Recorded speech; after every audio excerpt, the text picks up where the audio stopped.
हरे कृष्णा। हम श्रीमद् भगवद गीता की 18वें अध्याय उपसंहार संन्यास की सिद्धि, इसके श्लोक संख्या 65 को आज पढ़ने का प्रयास कर रहे हैं और आज इस पर हमारा तीसरा दिवस है।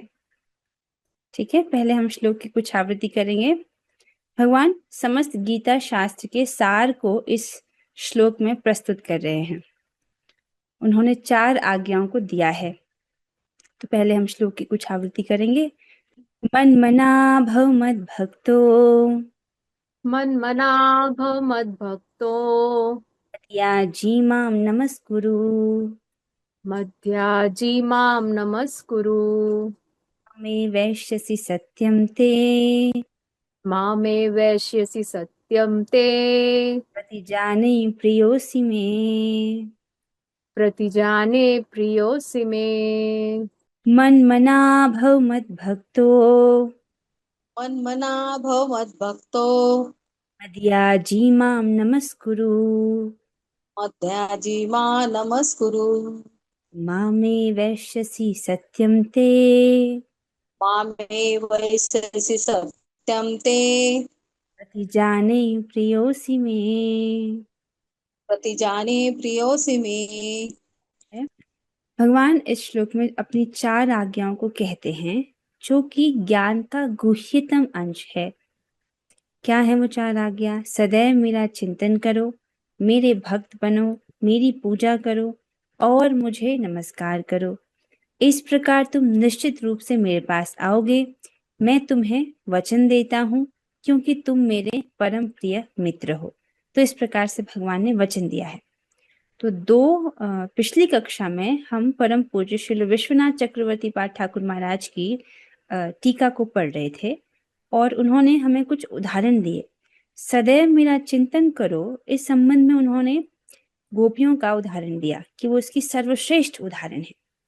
मेरे भक्त बनो, यहाँ पर प्रहलाद महाराज जी बताते हैं नवदा भक्ति के विषय में, और जिस संबंध में आचार्य पाद हमको अम्बरीश महाराज जी का उदाहरण प्रस्तुत करते हैं कि किस प्रकार से उन्होंने समस्त इंद्रियों को भगवान की सेवा में अर्पित किया। आज हम पढ़ेंगे जो मेरी पूजा करो और मुझे नमस्कार करो, ये जो 2 आज्ञा है, इसके संबंध में आचार्य पाद हमें आगे क्या कहते हैं, उसको हम पढ़ने का आज प्रयास करेंगे।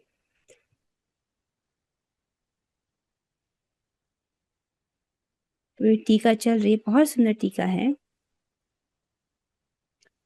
टीका श्री गौड़ी वैष्णवाचार्य मुकुटमणि श्रीमद विश्वनाथ चक्रवर्ती ठाकुर द्वारा। तो आचार्य यहाँ पर मन मना भव और मद भक्त की व्याख्या कर चुके हैं। हमने पिछली क्लास में उसको पढ़ा था।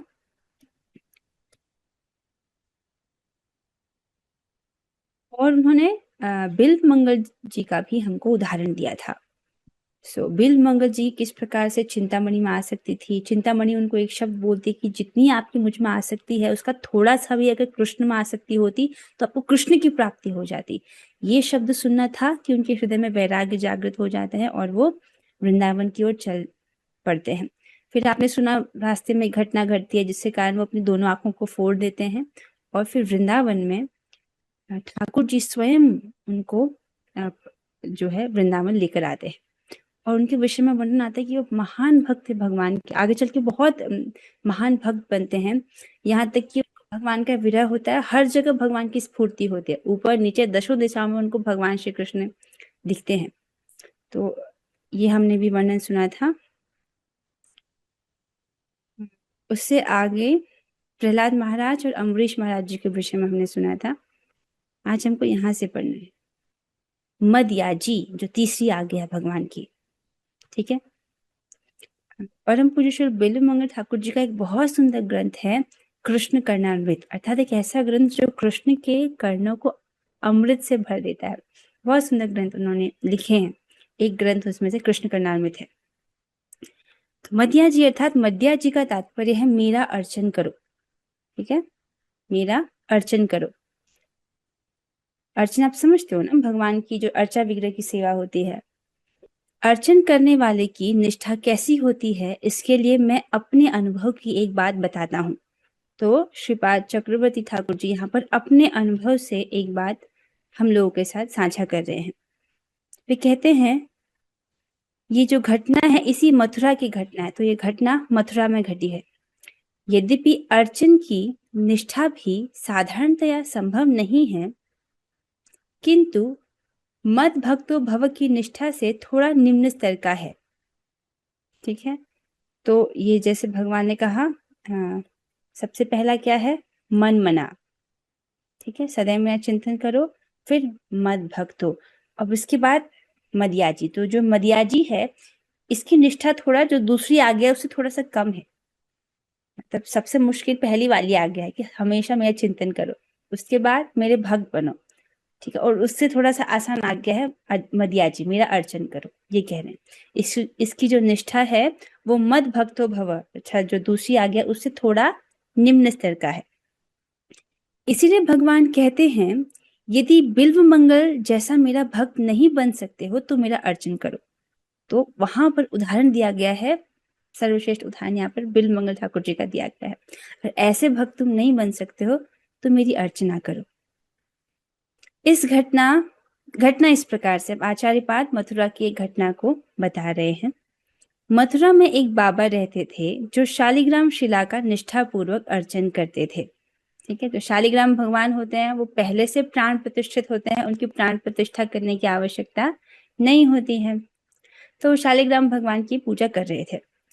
अर्चन के विभिन्न अंगों का उन्हें पूर्ण ज्ञान नहीं था, किंतु जो कुछ करते निष्ठापूर्वक करते। तो अर्चन किस प्रकार किया जाता है उसके सारे अंगों को वो नहीं जान रहे थे, पर जितना भी उनको अर्चा विग्रह की सेवा आती है, शालिग्राम भगवान की जो सेवा आती है उसको बहुत निष्ठापूर्वक ढंग से कर रहे थे।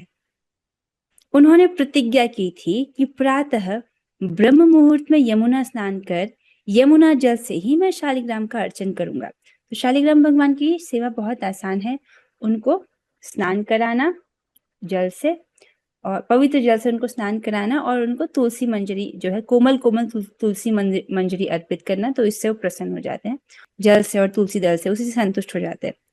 तो यहाँ पर ये जो बाबा थे उन्होंने क्या प्रतिज्ञा ली थी कि मैं रोज ब्रह्म मुहूर्त में उठूंगा, यमुना जी में स्नान करूंगा और यमुना जी के जल से मैं शालिग्राम भगवान का अर्चन करूंगा। इस प्रकार से उन्होंने संकल्प लिया था। एक बार की बात है, माघ महीने की अमावस्या थी, घनघोर अंधकार। तो पहले के जमाने में, आजकल तो बिजली है, बल्ब है, तो उतना हमको अंधकार का वैसा प्रभाव नहीं पड़ता है हमारे दिनचर्या पर, क्योंकि लाइट वगैरह है ही। अब पिछले जमाने में, मतलब आज से लगभग 100-200 साल पहले नहीं था ना बल्ब, तो कितनी रात्रि में दिक्कत होती होगी लोगों को। तो घनघोर अंधकार था, उस पर भी रात भर वर्षा होती रही और हवा के तेज झोंके चलते रहे। आकाश में तारों के न होने के कारण उन्हें समय का ज्ञान नहीं हो पाया। तो एक तो रात्रि है, अंधकार है, उसमें बारिश हो रही है, तारे नहीं दिख रहे हैं, और उस समय से घड़ी नहीं थी जैसे आजकल हम लोग के पास है। तो बाबा को जो है समय का ज्ञान नहीं हुआ कि वास्तव में इस वक्त कितना बज रहा है। और वे ब्रह्म मुहूर्त से भी पहले उठकर यमुना स्नान के लिए चल पड़े। यमुना जी का पानी बर्फ की भांति ठंडा था। तो अब समझ रहे हैं, माघ का महीना है तो बर्फ के जैसा ठंडा हो रहा है जल। ठंड के मारे उनका बुरा हाल हो रहा था, तथापि अपने नियम की रक्षा के लिए उन्होंने यमुना जी में स्नान किया। ठीक है, जैसे उन्होंने नियम लिया था कि मैं ब्रह्म मुहूर्त में प्रतिदिन स्नान करूंगा, तो इतने ठंडे पानी में उन्होंने प्रवेश करके स्नान किया और वो ठाकुर जी के लिए जल ले आए, अपने शालिग्राम भगवान जी के लिए वहां से यमुना जी का जल ले आए। जब वे वापस आ रहे थे तो अंधकार, वर्षा और शारीरिक अवस्था के कारण उन्हें अत्यंत कठिनाई हो रही थी। अब यमुना जी से जल लेकर आना है अपनी कुटिया में, रास्ता भी तो दिखाई देना चाहिए, पूरा गुप्त अंधकार है, ब्रह्ममुहूर्त से पहले आ गए हैं, तो लग रहा है कि रात्रि का ही समय है। तो बारिश भी हो रही है और शारीरिक अवस्था भी ठीक नहीं है, लगता है बाबा थोड़े बूढ़े थे। तो अत्यंत उनको कठिनाई हो रही है कि घर तक, कुटिया तक किसी प्रकार में पहुंच जाओ। वे बड़े चिंतित हुए कि मैं किस प्रकार घर जाकर ठाकुर जी की सेवा कर पाऊंगा। मतलब अब ऐसी स्थिति हो रही है, बारिश में, अंधकार में आने में उनको, वो सोच रहे मैं कैसे घर पहुंचूंगा और कैसे मैं अपने ठाकुर जी की सेवा करूंगा। इतने में ही उन्होंने देखा कि सामने से लालटेन लेकर कोई चला आ रहा है। लालटेन समझ रहे हो? नव्या माता जी ने तो लालटेन नहीं देखा होगा। अनीता माता जी, आपने लालटेन देखा है? हाँ, ठीक है। तो पहले के समय में लालटेन हुआ करते थे। तो वो लालटेन लेकर के कोई चला आ रहा है। जब वे और निकट हुए तो देखा कि वह एक बालक है। बालक के सिर पर वर्षा से बचने के लिए कंबल था। तो वो बालक अपने सिर पर कंबल डाल के आया था बारिश से बचने के लिए। बिल्कुल समीप आने पर बालक ने पूछा, तो वो बालक आ रहा है, अपने हाथ में लालटेन लेकर आ रहा है। तो और जैसे ही वो बालक पास आता है, तब वो बाबा से पूछ रहा है, बाबा आप कहाँ जाएंगे? उस व्यक्ति ने अपना ठिकाना बताया। तो बाबा ने बताया कि मुझे इधर जाना है, यहाँ मेरी कुटिया है। तो बालक ने पुनः कहा, मैं भी उधर ही जा रहा हूँ, आप मेरे साथ चले, मैं आपको घर छोड़ दूंगा। तो बच्चे के पास लालटेन है तो रोशनी में जा सकते हैं। तो इस प्रकार से, और बाबा कमजोर भी तो हैं, बूढ़े हैं, मुश्किल हो रहा है उनके लिए चलना इस बरसात में। तो ये बालक कहते हैं कि मैं आपको घर तक छोड़ दूंगा, आप मेरे साथ चलिए। वे उस बालक के साथ चलने लगे। कब वे अपने घर पहुंच गए उन्हें पता ही नहीं चला।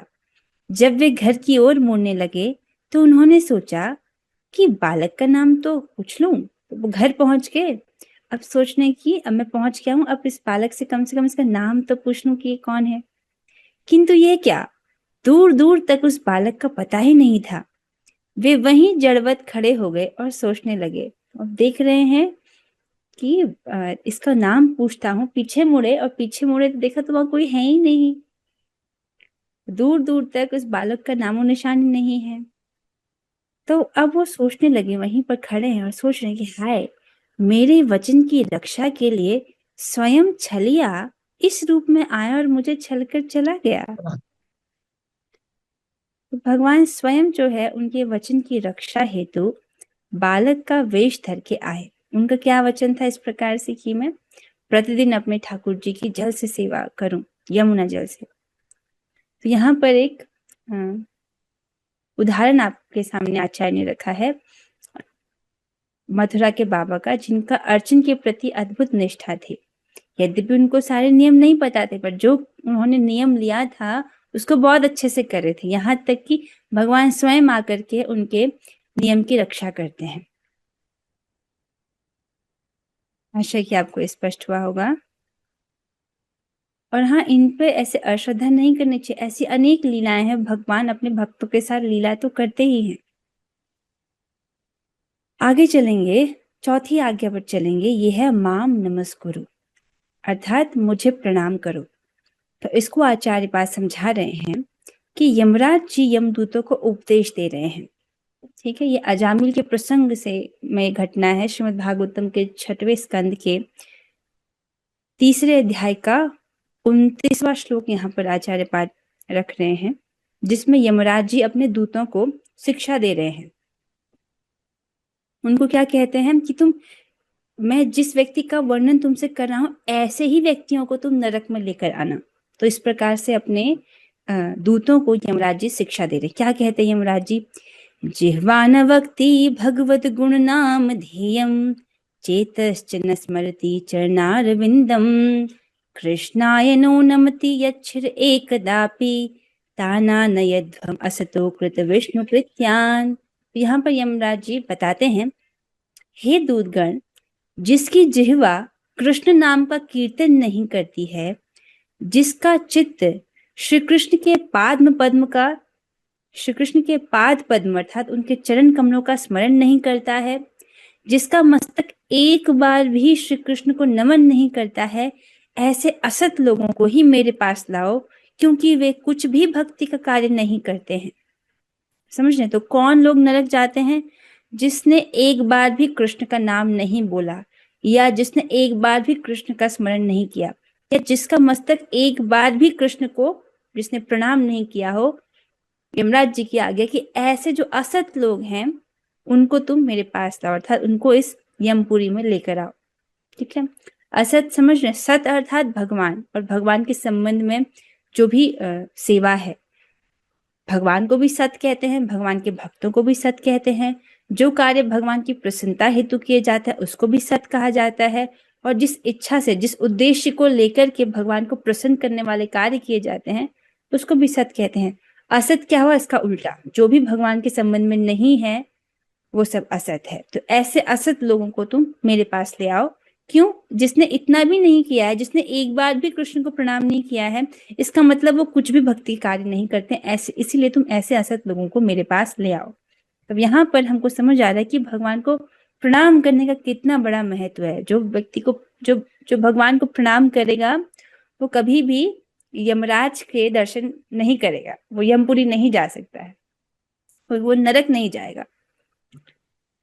और आगे यही महिमा नहीं है, बहुत महिमा है भगवान को केवल प्रणाम करने की।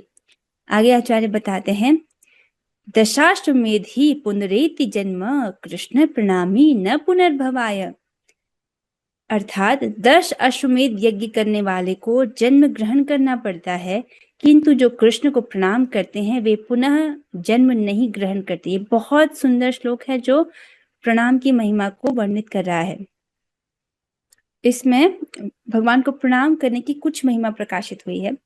तो कह रहे हैं जो व्यक्ति 10 अश्वमेध यज्ञ करता है, अश्वमेध यज्ञ आप समझ रहे हैं, एक राजा जो कि पूरे पृथ्वी का एक छत्र राजा है, मतलब उसने इतने युद्ध किए हैं या जिस भी प्रकार से अपने अश्व को पूरे पृथ्वी में घुमाया है जिससे उसका पूरा एक छत्र राज हो गया है।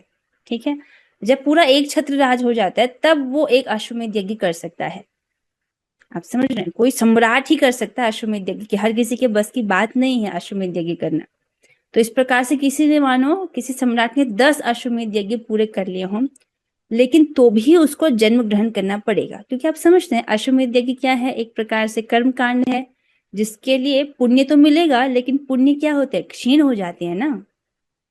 तो ऐसा जो 10 अश्वमेध यज्ञ करने वाले को जन्म ग्रहण करना पड़ेगा, लेकिन जो कृष्ण को प्रणाम करते हैं ये इतना बड़ा फल है कि वे पुनः जन्म नहीं ग्रहण करते हैं। ठीक है, अब यहाँ पर एक बात समझना होगा, कभी कभी भगवान अपने भक्तों को किसी विशेष उनके हृदय में भगवान के प्रति उत्कंठा को बढ़ाने के लिए भी जन्म दे सकते हैं। अब इसको हम कैसे समझें? देखो, ऐसा जो व्यक्ति है वो कर्माधीन होकर के जन्म नहीं ग्रहण करता है।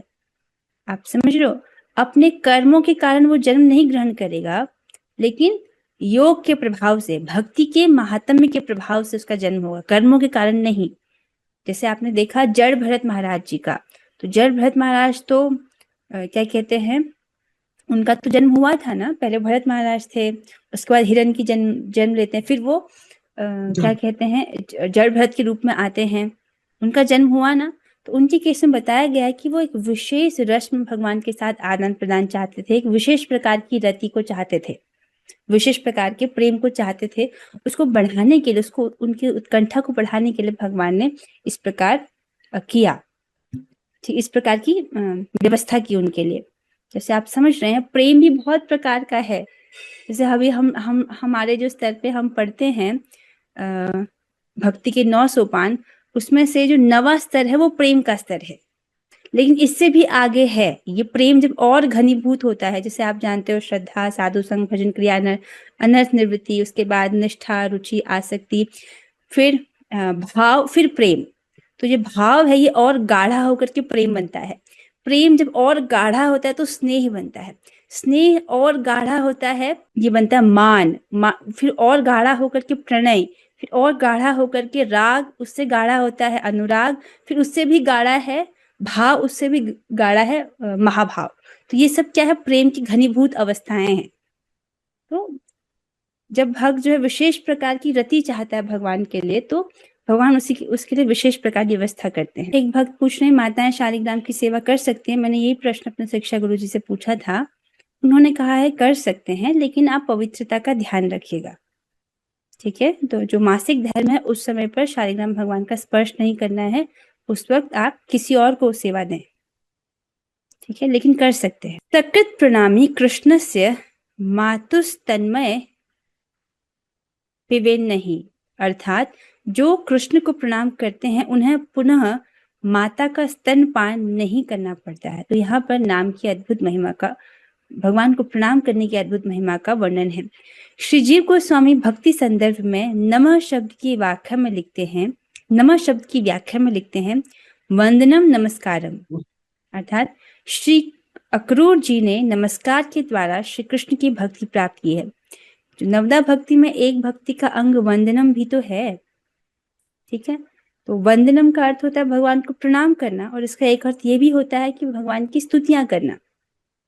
तो अक्रूर जी ने, जो कि भगवान के महान भक्त हैं, उन्होंने नमस्कार के द्वारा श्री कृष्ण की भक्ति प्राप्त की थी, ठीक है। तो इसको, यद्यपि बहुत आसान है, लेकिन इसको आप छोटा मत समझिए, ये बहुत पावरफुल भक्ति का अंग है, ठीक है। दास गोस्वामी महाराज जो है, जो कि वैराग्य की प्रतिमूर्ति हैं, मतलब जिन्होंने अपने जीवन से वैराग्य की कठोरता और भक्ति की मृदुता दोनों को प्रदर्शित किया। वो इतने वैराग्य थे कि 3 दिन में एक बार 1 दोना छाछ पीते थे, और कुटिया भी नहीं बनाई थी उन्होंने अपने लिए। इस प्रकार से उनका मतलब वैराग्य का उदाहरण मिलता है। तो ऐसे जो रघुनाथ दास गोस्वामी हैं, वो 1000 प्रणाम करते थे। तो प्रणाम को महिमा होगी तभी तो वो इतना करते, 1000 प्रणाम, यहाँ तक कि उनका शरीर बूढ़ा हो गया था, और तब भी वो जो है अपने बूढ़े जर्जर शरीर से उठ करके प्रणाम करते, फिर वो भी दंडवत प्रणाम, और फिर उसके बाद वो उठ नहीं पाते थे, फिर बड़ी मुश्किल से खड़े होते थे और फिर प्रणाम करते थे। तो इस प्रकार से वो अपने नियम को नहीं छोड़ रहे थे, लेकिन भगवान को, वैष्णवों को प्रणाम कर रहे थे। जहां तक मुझे स्मरण आ रहा है, 1000 वो भगवान को प्रणाम कर रहे थे, 1000 वो वैष्णव को प्रणाम कर रहे थे, पर वो वैष्णव और भगवान दोनों को प्रणाम किया करते थे। स्कंद पुराण में नमस्कार का महात्म में इस प्रकार कहा गया है, साठ्येऽपि नमस्कारम कुर्वतः सारंग धन विनय जन्मार्जितम पापम तत्क्षणादेव नश्यति। अर्थात यदि कोई शठता पूर्वक भी सारंग धन्वी श्री विष्णु को प्रणाम करे तो उसके 100 जन्मों के संचित पाप भी तत्क्षण नष्ट हो जाते हैं। ये तो अद्भुत महिमा है। आप समझ रहे हो, सारंग धन्वी अर्थात जिनका जो धनुष है, जिन्होंने सारंग नामक धनुष को धारण किया है। भगवान श्री कृष्ण के धनुष का नाम भी सारंग है, ठीक है।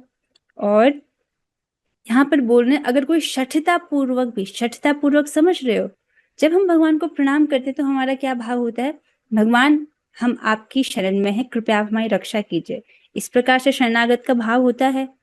लेकिन अगर कोई शठता पूर्वक भी, मतलब सिंसियरली प्रणाम नहीं कर रहा है, मन में कपट है, उस कपटता पूर्ण भी भगवान को प्रणाम कर रहा है, तो भी ऐसे भगवान जिन्होंने सारंग को धारण किया हुआ है, मतलब जिनका धनुष सारंग है, ऐसे श्री विष्णु को प्रणाम करे तो उसके 100 जन्मों के संचित पाप भी तत्क्षणात नष्ट हो जाते हैं। इतने दयालु हैं भगवान। उसके वो शठता पूर्वक, कपटता पूर्वक प्रणाम कर रहा है, भगवान उसको भी स्वीकार करते हैं, उस पर कृपा ही करते हैं। तो भगवान तो बहुत कृपालु हैं, कृपा ही करते हैं वो। अच्छा, तो आशा है कि यहाँ पर आपको समझ आया होगा, चारों आज्ञाएं स्पष्ट हुई होंगी। मन मना, भव मत भक्तो, मद याजी, माम नमस्कुरु। तो बहुत इंपॉर्टेंट है, और ये भगवद गीता का सार है। आप में से हर एक भक्त को बहुत अच्छे से समझ आना चाहिए चारों आज्ञाएं। अब यहाँ पर एक नोट दिया जा रहा है जो कि बहुत सुंदर नोट है। यहाँ श्री भगवान मनमना कह रहे हैं, और चैतन्य महाप्रभु के रूप में भी श्री भगवान कीर्तनीय सदा हरि कह रहे हैं। ये एक ही बात है। श्री प्रभुपाद जी इसको बोलते हैं 9.34 के लेक्चर में। वो कहते हैं कि जो भगवान ने कहा मन मना, और जैसे भगवत गीता में भगवान श्री कृष्ण कह रहे हैं मन मना, कह रहे हैं सदैव मेरा चिंतन करो, और यही भगवान जब चैतन्य महाप्रभु के रूप में आते हैं तब वो हमें क्या आज्ञा देते हैं, कीर्तनीय सदा हरि देते हैं ना। तो प्रभुपाद जी समझाते हैं कि दोनों एक ही बात है। कैसे इसको समझाते हैं, मन मना अर्थात हरे कृष्ण महामंत्र बोल रहे हैं तो भगवान का सहज स्मरण हो रहा है, क्योंकि नाम और नामी अभिन्न है। अब हरे कृष्ण महामंत्र बोल रहे हो तो भगवान का स्मरण भी हो रहा है। ठीक है, और मद भक्तो अर्थात मेरे भक्त हो। तो महाप्रभु कहते हैं कि जो एक बार भी नाम बोलता है वो भक्त है। जब इस संबंध को कहाँ समझा जाता है, जब वैष्णव अपराध के संबंध में बोलते हैं, किसी ने एक बार भी भगवान का नाम बोला तो वो वैष्णव है। तो इस प्रकार से तो एक बार भी नाम बोल रहे हैं तो महाप्रभु कहते हैं कि वो भक्त है। तो नाम बोल रहा है तो भक्त हो गया। मदयाजी, तो मेरे शिक्षा गुरु श्लोक को कोट करते हैं, उन्होंने आधा श्लोक कोट किया था, आधा श्लोक ही रखा गया है। नाम मात्रेन पूजितम न तो बाह्य पूजा अपेक्षितम, मतलब नाम मात्र से पूजा हो जाती है, बाह्य पूजा की अपेक्षा नहीं है। नाम बोलने मात्र से पूजा हो जाती है। समझ रहे हो? जैसे भगवान की तीसरी आज्ञा क्या थी? मदयाजी, मेरी पूजा करो। तो नाम बोलने मात्र से भगवान की पूजा हो जाती है, क्योंकि भगवान स्वयं ही नाम में उपस्थित हैं। और चौथा है माम नमस्कुरु, मुझे नमस्कार करो, ये चौथी आज्ञा है भगवान की। तो देखिए, जो कोई भगवान को प्रणाम करता है तो क्या भाव होता है? भगवान मैं आपका हूं, आपकी शरण में आया हूं, इस प्रकार से, ठीक है, इसी भाव में भगवान को प्रणाम करना चाहिए, भगवान मैं आपके शरण में हूं। और जो भी भगवान का नाम बोल रहा है, भगवान यही सोचते हैं कि ये व्यक्ति मेरा है। जैसे आपको इस प्रसंग में स्मरण दिला रही हूँ, जब हमने अजामिल का प्रसंग पढ़ा था, वहां पर ये श्लोक कोट किए गए हैं कि जो भगवान का नाम लेता है, भगवान की उसके प्रति ये सहज मति होती है कि व्यक्ति मेरा है, इसकी रक्षा करना मेरा कर्तव्य है। एक मिनट, मैं वो श्लोक बोलती हूँ, एक मिनट। ये श्लोक है श्रीमद् भागवतम के छठम स्कंद 6 अध्याय 2 श्लोक संख्या 9 और 10। ठीक है, इस श्लोक के अंत में भगवान सोचते हैं कि देखिए, यहाँ पर बहुत प्रकार के पापों का वर्णन है। ठीक है, कोई किसी का सोना चुराए, मूल्यवान वस्तु को चोरी कर ले, विश्वासघात करे, ब्राह्मण की हत्या करे, आदि आदि आदि बहुत सारे प्रकार के पापों का वर्णन है। और बोला जाता है कि चाहे कैसा भी पाप व्यक्ति ने किया हो, कितना भी बड़ा पापी हो, उसके लिए प्रायश्चित की सर्वोत्तम विधि है कि वो भगवान के पवित्र नाम का जप करे, आदि ये सब वर्णन है। फिर इसके अंत में बोल रहे हैं कि देखिए, भगवान विष्णु के पवित्र नाम का केवल कीर्तन करने से ऐसे पापी व्यक्ति भगवान का ध्यान आकृष्ट कर सकते हैं, और वे इसलिए विचार करते हैं कि इस व्यक्ति ने मेरा नाम उच्चारण किया है, इसीलिए मेरा कर्तव्य है कि उसे सुरक्षा प्रदान करूं।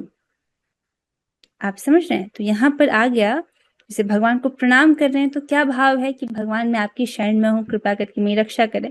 तो जब कोई भगवान का नाम बोल रहा है तो भगवान यही सोचते हैं कि मेरा व्यक्ति है और इसलिए मेरा कर्तव्य है कि मैं इसकी सुरक्षा प्रदान करूं। तो बात एक ही है। इस प्रकार से प्रभुपाद जी बताते हैं कि यहाँ पर बताते हैं कि ये जो चारों आज्ञा है, इसका पालन हो जाता है भगवान का नाम बोलने से। इस पर जो मूल प्रभुपाद जी का लेक्चर है वो मैंने नहीं सुना, मैं अपने शिक्षा गुरु जी का लेक्चर सुना, तो मैं उनके मुख से जो मैंने शब्द सुना उसको मैं रिपीट कर रही हूँ।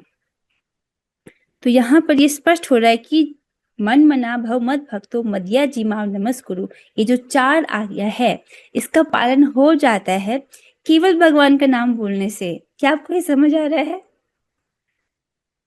तो इसीलिए क्या करना है? हरे कृष्णा कृष्ण कृष्ण हरे हरे, हरे राम राम राम हरे हरे।